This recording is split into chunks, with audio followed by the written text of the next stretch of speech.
Hey guys, welcome back to another episode of Fashion Meets History with Domii. So before we get into the video, as always, to get this lovely jacket that I am wearing, you can visit DomiiDavis.com. I'm going to drop the link in the description below. It is an Amazon find, great product. I've been rocking it all winter long. Be sure to check out my social media and follow me there. You can also take a look at my website, DomiiDavis.com. The link is in the description box. So without further ado, let's get into the episode. This week, we're celebrating Black History, Black Love for Valentine's Day, and of course, Black fashion. What better way to commemorate all three than by highlighting the civil rights, NOI, and Black Panther eras of history and fashion. Before we get into the discussion, obviously we all know the civil rights movement. It's a period of time in the 50s, 60s, and even 70s where African Americans prominently fought for our rights to vote, our rights to better education, our rights to the fall of Jim Crow, so on and so forth, right? So that's the civil rights movement. Within the civil rights movement, there were a lot of different organizations like the NAACP or the NAACP, whichever one they prefer. There was SNCC, the Student Nonviolent Coordinating Committee, and then there were groups that were not necessarily associated with the civil rights movement, but these groups fought also in different ways for African American culture and heritage and rights and things of that nature. So those groups are groups like NOI, or the Nation of Islam. We know them from like Elijah Muhammad, Malcolm X, now Louis Farrakhan. And then there are groups like the Black Panther Party, which is a communist party founded in the late 60s. And all of these different groups really worked to propel, like I said, like Black history and Black love and our heritage and the love for ourselves and all those type things, you know, like Black power, all that stuff, into the mix and into our everyday lives. Of course, these groups, as we just stated, were not put together to highlight fashion in the African American community, but fashion played a big role, a very pivotal role for all these groups, whether they meant for it to or not. You can kind of parallel this to going for a job interview or even a date. Your appearance matters, and what you wear and how you wear it, and they're statement pieces. It's an expression of yourself and it makes a statement. How you dress can work for you or against you. It's a sad truth, but it's a truth. So let's dive right in and start with NOI, Nation of Islam. So it's been noted that Nation of Islam really made a big impact on America as a whole, not just because of their belief system being that it's more Muslim faith-based versus like Christian faith-based, all of that, right? But they really made an impact, or rather Elijah Muhammad really made an impact when he showed these groups of African American men and women who were ex-convicts and janitors and street sweepers and sharecroppers and things of that nature. He got all these Black men together, and he gave them a sense of pride in themselves and confidence. And part of this stemmed from what they wore, right? So not just African American people, but most people wore what they had, right? You kind of had like 1 or 2 outfits or whatever. Like, let's remember, this is like early 20th century, right? You wore what you had. You wore what you wore to work, what you wore, you know, what you went to school in, you know, whatever the case may be. And that's what you did. That's what you made do with. And the Nation of Islam, or Elijah Muhammad, put these men and women, but specifically we're gonna focus on the men, into suits, into power suits, right? And there's nothing better for a man than like a well-fitted suit, right? Like you can see the confidence as a woman. You can see the confidence in a man, right? You're a different person. Your demeanor changes, how you see yourself changes, how you engage with other people and other things changes. It's such a difference, right? It makes such a difference because what you wear really impacts you, right? That's where we get, like, for example, you know, Malcolm X, right? Malcolm X was a hustler, and then he went to prison, and that's where he found the Nation of Islam, like, as a religion. Started, you know, working with the group, and eventually with Elijah Muhammad and things like that, and we get the image that we think of Malcolm X as today. And what do we think of? We think of the studious glasses, the fitted suit, like a just very polished look that said, I know what I'm talking about, I know what I'm about, I know what I believe in. You know, it's just, it's indescribable how much clothes can really make or break you, right? And that's just our first example for today. We're gonna fast forward. So we're on the timeline of history, right? Elijah Muhammad really starting like Nation of Islam and things like that happened earlier in like the 1930s and 40s and stuff like that. The civil rights era, as we know, really took off in like the mid 50s, early 60s, right? With Brown versus Board of Education, the murder of Mammie Till, things like that, right? We get into the groups that are primarily associated with the civil rights movement, like the NAACP and SNCC and things and groups like that. You know, these groups, just like Nation of Islam, used what they wore, whether they meant to or not, to make a power statement, a power play. You know, they were protesting, they were marching, they were sitting in, but they were doing all these things with class and poise and in their Sunday best. And the stereotype for most white Americans who had never seen Black people or interacted with Black people, who only knew the stereotypes that are fed to us by media and things like that, knew Black people to be angry and lazy and unclean, and, you know, just very demeaning stereotypes. And this presentation of us by these groups showed the masses that not only do we look good, right, but we're about ourselves, we're about something, we know what we stand for, it's a goal, you know what I'm saying? Like, we're not just frivolously just agitating, right, to make sure that you have a bad day. It's a reason behind it. We are just as equal as you. You can put on a nice dress and feel good and look good, and so can we. What these men and women and children were doing were breaking boundaries and breaking stereotypes.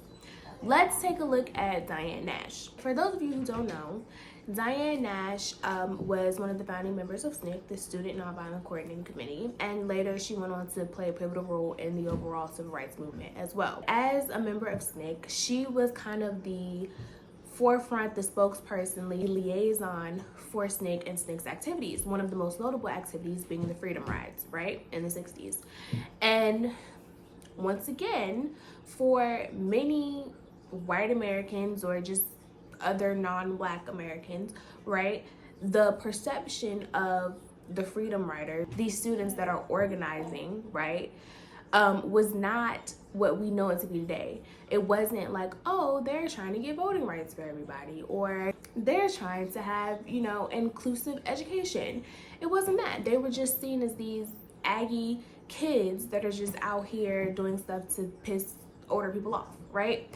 And that's not the case. Diane Nash, by far, was not the only Freedom Rider to look nice. You know, they all did.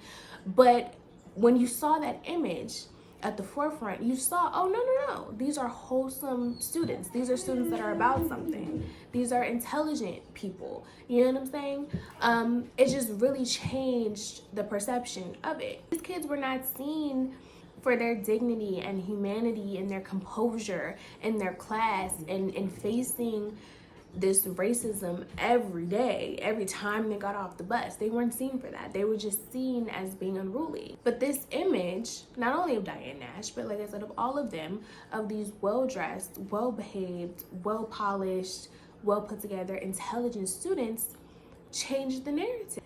And then that image is furthered when they're stepping off these buses and they're bruised and beaten. Lines of sympathy and empathy are then drawn, because then people outside of the South, or even in the South, who may have been on the fence about it, or, you know, like, well, it doesn't bother me, you know, the perception changes because you see it firsthand with your own eyes. Another example would be the Little Rock Nine.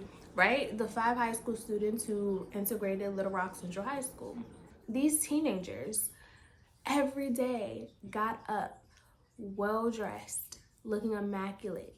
They faced people spitting at them, food being thrown at them, people trying to hit them with rocks and glass and all these abrasive things. And just the dignity and poise that not only their outfits, but them, that they embodied, each of those students, is amazing. And once again, you know what I'm saying? It takes a lot to be composed, especially in a situation like that. And to not only be composed, but to still keep an air of confidence and the sense that you were unfazed and that this is an unproblematic situation because you know who you are and you know what you stand for and you know what you're doing. That's something that's unmatched. Yet another example, what we have one of the catalysts for the civil rights movement itself in Mammie Till's murder. When you look at Mammie Till, you know, Mammie Till's mother, once again, you just see a very classy, composed lady. And one could argue that it's just a product of the time, right? That women in the 50s and the 60s were simply just classier versions of what we are today. But the truth is that Black women in general still are just as classy, or can be just as classy. And the women of the 50s, the Black women of the 50s and 60s could be just as about their business, right? But it was more, in my opinion, a situation of circumstance, you know, because of course, this woman's son has been brutally murdered and his body mangled, you know, beyond notice, right? To his own mother. This woman is angry, as she should be. And instead of evoking anger, she invoked coolness and calmness and a sense of self-worth and a sense of self-pride and intelligence and just all these amazing adjectives all rolled into one that completely dispelled the angry Black woman stereotype that, quite frankly, she had every right to be, because they killed her son, they murdered her son, and she wasn't any of that. And once again, you're shattering these stereotypes and these notions, and how you look plays a part into that, because she was this, for the most part, middle class, well-to-do woman from the North. She made her own money, you know, she lived nicely, she made a nice home for she and her son, you know, she was dressed well. So, you know what I'm saying? It's just, it was not this poverty-stricken narrative that can be portrayed, even to this day. That really, really is so important to our history. And it's important to note, even like I said, even today, like when, you know, you're going for a job interview or you're just out, like what you wear and how you present yourself to the world really, really makes a difference. And I'm not by any means advocating on not being yourself. I completely believe you can be yourself and still look amazing. You can look amazing in sweatpants, right? You know, it's just about how you do it, right? You can look amazing in sweatpants and you can also look sloppy in sweatpants, you know, but that's a different discussion for a different day, but you get what I'm saying. And of course, we'd be remiss without mentioning the names of Coretta Scott King and even Rosa Parks. Mrs. King looked immaculate every time I've ever seen her. We can go to the funeral of MLK after his assassination in 1968 in Memphis, Tennessee. Once again, the elegance and the poise and the I got this and I'm gonna do this and I'm gonna keep going energy that is imbibed in her fit is like, wow. I can understand people being like, how are you getting all of this by looking at a picture and an outfit, but you can feel that, to me anyway. You know what I'm saying? You can feel her energy in that. You can feel the energy in how she's positioned. Like you can feel it, you know, that yes, she's sad, and yes, she's mourning, and yes, she's heartbroken. They took her husband from her, but there's so much more to be done, and she's going to continue to do it because that's more important. The march from Selma to Montgomery for voting rights, right? We have the famous image of the Edmund Pettus Bridge. Those hundreds and hundreds of people walked, once again, in their Sunday best, men, women, children. They walked. They were attacked on that bridge, walked back, defeated for the moment, but still with their heads held high, that we haven't accomplished it, but we're going to keep going.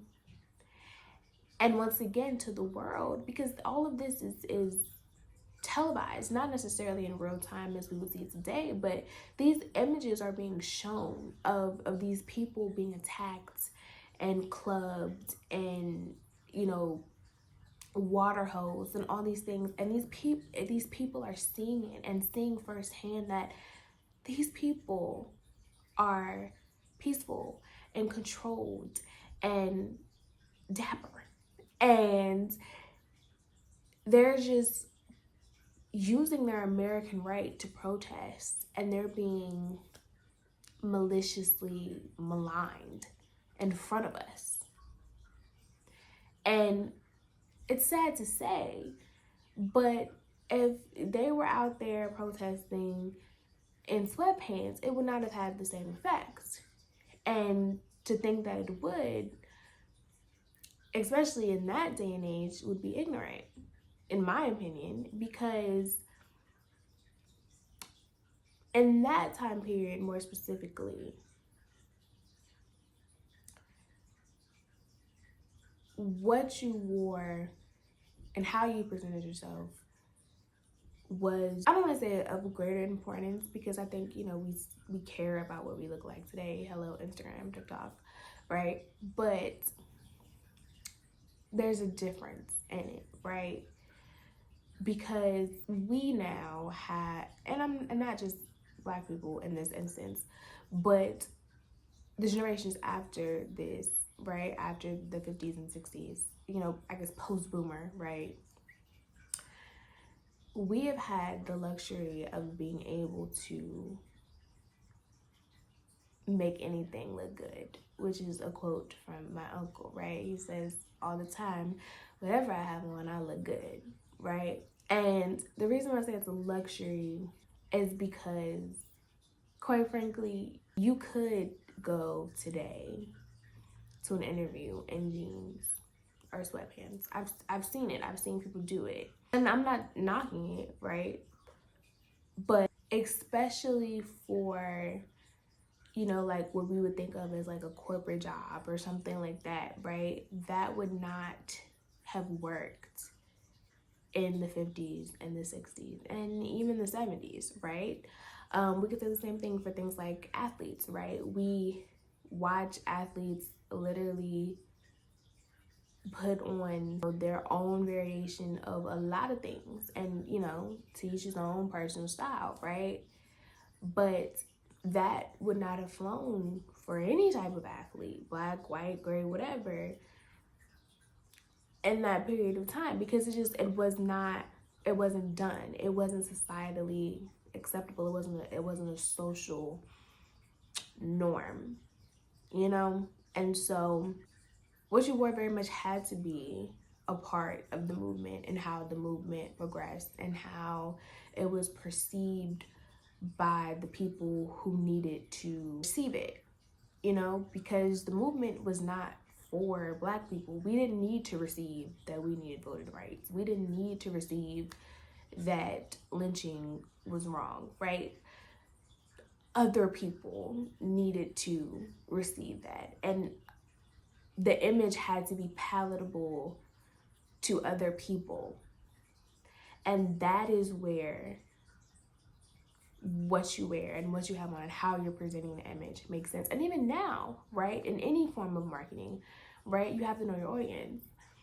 And as I just mentioned, the audience was not other Black people, because other Black people knew the struggle. You know, you're not talking to yourself. And so it was very important in all of these examples. But enough of the rant. We're gonna fast forward. So now we're going to get into like the late 60s and the 70s, right, with the Black Panther Party. So obviously the Black Panther Party started as a communist party for the benefit of African American people, right? Very much similar to the Nation of Islam in that very much boosting Black business, Black education, everything Black, but within the Black community, whereas the civil rights movement was more into integration, right? But the Black Panther Party, once again, similar to Nation of Islam, had a pretty familiar uniform, right? Us, it's chic and iconic, but the statement that the uniform was made was unity, strength, determination, and most importantly, I'll beat your ass respectfully. And you could see that, you know, what they chose to wear was very indicative of what the message was. It was very much, this is military formatted, as in military is in structure, right? Not necessarily military is in militant, which is what the narrative was. But military is in structure, classic and classy in its own way, right? And that it was simple. You know, you knew the reason behind it. It was effective, it was efficient, you know, those types of things. And it was streamlined. You know, the Black Panther Party was not in one area. It was in California, it was in Michigan, you know, it was everywhere, right? But the uniform of it is how you knew that the person was part of it or the person aligned with it, right? What you wear matters, right? Because if you out here in, you know, a black beret with a fro, you know what I'm saying, and a black biker jacket with a black turtleneck, you probably want some Black power, right? And, you know, nothing wrong with it. I'm Black, so, you know. That's not the tone every Black person was on, right? Once again, to each his own. But it was representative, and it was indicative of what you got behind. And, you know, the Black Panther Party ideologically disassociated with the civil rights movement, you know, on, you know, the basis of, you know, it's moving too slow, you're trying to be palatable for like the white people to ingest versus just being us, right? You know, which is why we see kind of in fashion, right, the move between, even when we look at like hair, right, between the press and curl of like the 60s and then the afro of the 70s, right? Because those ideologies differed, right? And what it meant to be Black and to progress people and the culture. You know, it changed for some people. Of course, notable Black Panthers are, you know, Huey Newton and Fred Hampton, and of course, Angela Davis. You know, we all, or most of us, right, can recall, I don't want to say remember because I was not alive, but recall, right, the images of Angela Davis and her fighting for herself and representing herself, right, in her court case, and the images that came along with that. And once again, the image of that was intelligence and astuteness and confidence, right? Because the judicial system by no means thought that this Black woman, although clearly intelligent, she would be able to represent herself and represent herself to, in the way that she did and to the caliber that she did, and make the statement that she made. But she did, But if you paid attention to what she wore, you would have known that she was about it, right? And that's kind of the whole theme of this episode, and the whole theme of kind of that era, right? Is that if you pay attention to what somebody shows you, when you see what they put on, you can pull together their thoughts and their purpose and what they're behind and what they're for. You know, fashion and style and being an icon, you know, it's not about trend. It's about being you and being the best version of you, because that's what all these people were doing, right? They didn't, as I said in the beginning of the video, they weren't putting these fits together saying, oh, you know what, we about to kill them on ABC News tonight with this. That wasn't the goal.